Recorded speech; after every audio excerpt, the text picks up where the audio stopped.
بسم الله والصلاة والسلام على خير خلق الله. اللهم صل على سيدنا محمد في الأولين، وصل عليه في الآخرين، وصل عليه في الملأ الأعلى إلى يوم الدين.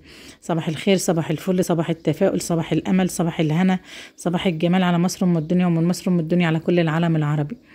انتوا شايفين الغريبة الجميلة بتاعتنا الحلوة الجبارة دي؟ احنا عاملينها من كام سنة مع بعض بس بمناسبة ان احنا داخلين على العيد خلاص، ما عادش الا 9 ايام على العيد. واحنا طبعا زي ما انتوا عارفين احنا عندنا حالة وفاة في البيت. عندنا عمامي الاتنين اخوات جوزي متوفين، واحد ما كملش 5 شهور، واحد لسه ما ربعنش. فطبعا احنا مش عاملين الكلام ده علشان عيب وحرام ان احنا نعمل الحاجات دي، وعندنا ظروف ميتم فقلت بقى اشارك معاكم فيديوهاتي القديمه بتاعه الكحك والبسكوت والغريبه والكلام ده، اجواء العيد اشاركه معاكم من فيديوهات قديم. ده فيديو قديم انا كنت مصوره معاكم قبل كده، قلت اشاركه معاكم ونعيش اجواء العيد كده مع بعضينا عشان ظروف الوفاه اللي عندنا. فهنقول بسم الله وعلى بركه الله. نبدا كده بالغريبه بتاعتنا الناعمه الدايبه الحلوه الجميله اللي هنعملها بتكات واسرار وحاجات جميله تخليها دايبه وتخليها احسن كمان من بتاعه المحلات. فهنقول بسم الله وعلى بركة الله. نبدأ بقى كده نجيب البولة بتاعتنا الحلوة الجميلة دي وندخل بقى على الفيديو كده بقلب جامد. وعايزة اقولك النهاردة الدنيا في السنبلاوين الشتا شتا شتا من امبارح، بقالها يومين بتشتي سيول وتلج. والله العظيم زي ما بقولك كده. فالمهم بقى يلا ندخل على الفيديو بتاعنا بقلب جامد ونقول يلا بسم الله. هيبقى معايا كوبايتين سمنة بلدي، كوبايتين مليانين سمنه بلدي. الغريبه بالسمنه البلدي بتبقى خطيره يا جماعه. صلي على محمد الصلاه والسلام. هيبقى معايا هنا كوبايتين سمنه بلدي بدرجه حراره التلاجة، مش الفريزر، لا في التلاجة. تحطهم في التلاجة تمسك خالص كده وتبقى ساقعه متلجه.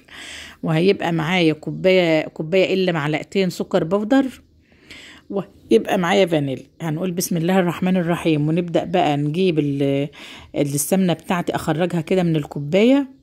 شايفين دي درجة حرارتي تخليها ساقعة تلج تلج عشان تبقى الغريبة معاكي حلوة وما تسحش. في الأيام اللي أنا كنت عاملة فيها الفيديو ده يا جماعة كانت الدنيا حر نار نار. الأيام اللي فاتت دي الأيام ما كنا عاملين الفيديوهات دي مع بعضين وكانت الدنيا سايحة، فعشان كده متلجين السمن. المهم هنا بقى اليومين دول هنقول بسم الله الرحمن الرحيم. فرغت السمنه كلها معايا كده في بوله، وجبت المضرب بتاعي الحلو الجميل ده. عايزه تضربي بالعجان شغال، عايزه تضربي بالمضرب ده شغال، عايزه باليدوي شغال، الدنيا كلها تبقى شغاله معاكي وزي الفل. هنبدا بقى كده بسم الله الرحمن الرحيم نضرب السمنه بتاعتنا ضربا مبرحا مبرحا كده لحد ما تنعم كده وتعمل فوم جميل كده وحلو كده. هنبدا بقى بسم الله الرحمن الرحيم انزل بالسكر بتاعي.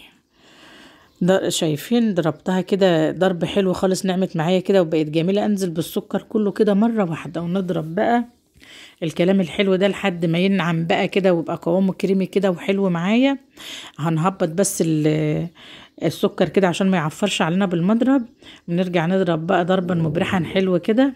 سامعين البرق والرعد؟ برق ورعد في السماء، حاجة اللهم احفظنا يا رب، ما حصلتش ايام الشتاء. المهم هنا بقى احط كده نقطتين فانيليا عشان تخليك الغريبه بتاعتك ريحتها حلوه وطعمها حلو.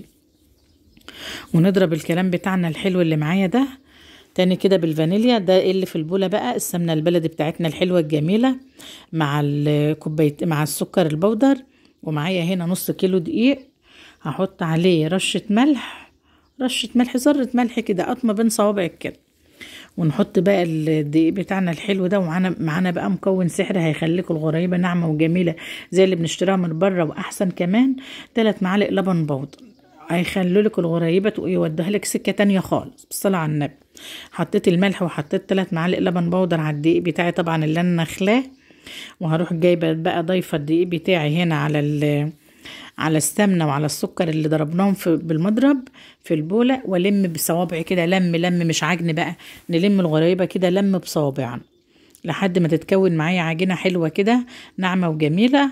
واروح واخده الكلام ده كده حطاه في التلاجة شويه، عشان كانت اليومين دول لو هنعمله اليومين دول مش محتاجه تلاجة ولا حاجه، لان الدنيا تلج، الدنيا اصلا بتشتي تلج.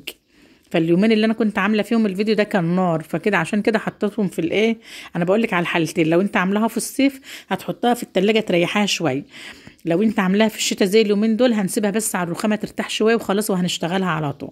فالمهم يقول هنا كده احنا بنلم العجينه بتاعتنا، هي نلم كده بصوابعنا ما بنعجنش. العجينه بتاعتي اتلمت وبقت زي الفل. هي هنسيبها بقى على الرخامه ترتاح شويه. لو احنا في الشتاء زي اليومين دول بوريها لك كده، بقول لك ان هي شغاله اهي وزي الفل ومش مشققه ولا اي حاجه، وناجحه وجميله ما شاء الله عليها اهي ما شاء الله. هنسيبها بقى كده، هنغطيها ونريحها شويه فرحنا على الرخامه وايه، ونرجع نشكلها تاني. انا هقسم العجينه بتاعتي دي نصين، نص هعملها ابيض ونص احط عليها معلقتين كاكاو والمها تاني معلقتين الكاكاو، ونعمل بقى الغريبه بتاعتنا الحلوه الجميله بالاشكال اللي احنا عايزينها واللي تريحنا واللي تعجبنا. حط لي لايك بقى حلو للفيديو علشان انا ما فيش تفاعل على القناه خالص يا جماعه، والله العظيم اقسم بالله بتعب على القناه وما الاقي اي تفاعل عليها خالص. يعني اللايك والله العظيم ما هيخسركم حاجه، وقلنا كده 100 مره. يعني اللي يتفرج على الفيديو فضلا وليس امر، فضلا منكم وليس امر مننا، تحط لنا لايك حلو للفيديو يرفع الفيديو لو استفدت منه بمعلومه، ولو حسيت انه فيديو مفيد حط لي لايك عشان الفيديو يترفع انت وانا وغيرنا نشوف. المهم هنا بكور الغريبه بتاعتي كده زي البليه، هتمشي على المقادير دي والطريقه دي، مش هتفرش معاكي ولا زي ما هتحطها زي ما هتشيليه. ما بسيبش مسافات كبيره بينها. ليه؟ لان انا عارفه متاكده من وصفتي ومجرباها، وانها مش هتنفش معايا ولا هتفرد ولا اي حاجه خالص. زي ما تحطها كده هتعملي. هعملها كور صغيره كده بقى. عايزه تعملي وردات، تعملي بقى تجيبي حتت صغيره كده وتحطهم جنب بعض تلزقهم في بعض كده، هتبقى احلى ورد اهو. 3 حتات 4 5 زي ما انت حابه ايه حجم الورد، صغير كبير في ايدك. هنحطهم في ريح بعد كده الوردات الجميله دي. حط لايك بقى للفيديو بالله عليك، وكومنت جميل، واشتراكك في القناه هيسعدني ويفرحني ويكبر لي القناه. يعني وجودكم في حياتنا هو اللي بيكبر القناه يا جماعه. فيا رب ما تبخلوا علينا باللايك ولا الكومنت ولا الاشتراك هيكبر قناتي ويسعدني، وربنا يجازيكم عنه خير يا رب. هنا بقى هخلص الغريبه بتاعتي الجميله دي كده دلوقتي كور كده، ونبدا بقى ايه نعمل نحط بقى فيها ايه الحركات. هنا خلصت الغريبه بتاعتي شكلتها، وخدت طبعا الحته اللي عملتها بالكاكاو وعملت وردات جميله كده وعملتها حلوه كده. هنبدا بقى كده رحنا جبنا حركات سر، راح جاب لنا حركات فاتحه كده، ملقاش الحركات اللي هي البني. فهنبدا بقى نحط الحركات بتاعتنا عليها بالراحه كده، ونضغطها ضغطه خفيفه خالص، ونملاها كلها حركات كده بقى، ونحطها في الفرن. هي ما بتاخدش يا جماعه في الفرن 10 دقايق 12 دقيقه ما بتاخدش. بنحطها على الرف اللي في النص درجه حراره 180، بنفتح عليها تحت بس. الغريبه بتاعتي ما بتحمرش من فوق، بتعرفيها ازاي انها استوت وحمرت وبقت حلوه يا زوزو؟ بتمسكي الغريبيه كده من تحت تلاقي ارضيتها احمرت وبقت جميله والدنيا تمام وزي الفل. وما تسيبهاش في الفرن كتير عشان ما تنشفش معاكي، وعلشان ما تتحرقش معاكي ولا تتلهف. هي بتبقى بيضه من فوق بس هي ارضيتها مستويه. خلاص بقى هخلص الحركات بتاعتي كده على الغريبه وندخلها الفرن ونشوفها مع بعض كده. في لحظه دخلتها الفرن كده، شايفين زي ما حطيتيها زي ما شلتيها، لا فردت ولا نفشت ولا اي حاجه خالص معاك. حاجه يعني كده عظمه بالصلاه على النبي ما شاء الله. شايفه دايبه دوبان. بتسيبها بقى كده اما تبرد خالص بقى، وتحطها بقى في علبه كده بقى وتغطيها. ما تحطهاش في علبه ورق علشان الورق ما يشربش معاك السمنه ولا الزيت بتاع السمنه بتاع الغريبه. تحط عليها شويه سمنه بلدي خساره. حطهم بقى في علبه بلاستيك ولا حاجه. كنت عايزه اقول لك ان طعم الغريبه دي خطير يا جماعه بالسمنه البلدي وبالمقادير بالطريقه دي، ومعلقتين اللبن البودر اللي انت حطيتيهم كده، حاجه عظمه ما شاء الله. هرصها بقى بتاعتي في طبق التقديم بتاعي هنا كده بقى.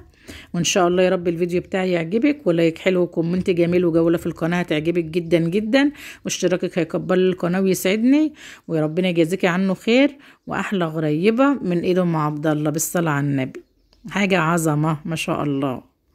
شايفين الطبق بيتكلم عن نفسه، انا مش هتكلم عنه كتير يا جماعه. الله اكبر، حاجه يعني فاخر من الاخر.